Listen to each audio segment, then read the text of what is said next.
আপনারা যারা ভাবছেন আমার তো কোনো শত্রু নেই, দিনের বেলায় দরজায় লক না লাগালেও চলবে, এই ভুলটা কখনো করবেন না। 24 ঘন্টা সবসময় দরজায় লক করে রাখবেন। যাদের বাসায় ছাদ আছে, ছাদের দরজা সবসময় বন্ধ করে রাখবেন।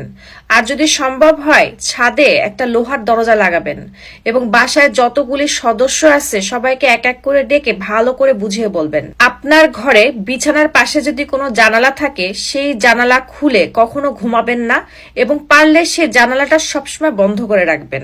ঘুমানোর আগে ছাদের দরজা, মেন গেটের দরজা সব জানালা বন্ধ আছে কিনা ভালোভাবে দেখে তারপরে নিশ্চিন্তে ঘুমাইতে যাবেন। কেউ ডাক দিলে হঠাৎ করে দরজা জানালা খুলবেন না, আগে জেনে নিবেন সে আপনার পরিচিত কিনা। যতটুকু দরকার ততটুকু টাকা নিয়ে ঘর থেকে বের হবেন। বর্তমান পরিস্থিতি অনুযায়ী চেষ্টা করবেন 4-5 জন একসাথে ঘর থেকে বের হতে এবং রাস্তাঘাটে মানুষের সাথে তর্কে জড়াতে যাবেন না। অচেনা মানুষের সাথে কোনো নীরব জায়গায় দাঁড়িয়ে কথা বলবেন না।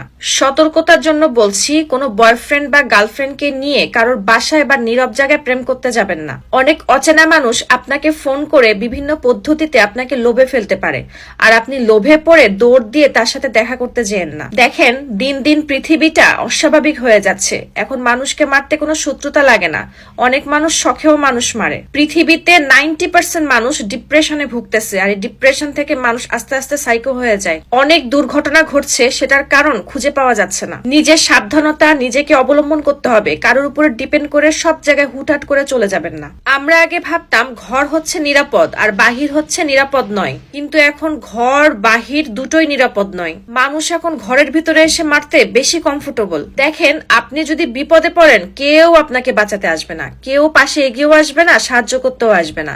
সবাই শুধু মোবাইলে ভিডিও করে ফেসবুকে ছাড়বে ভিউসের জন্য।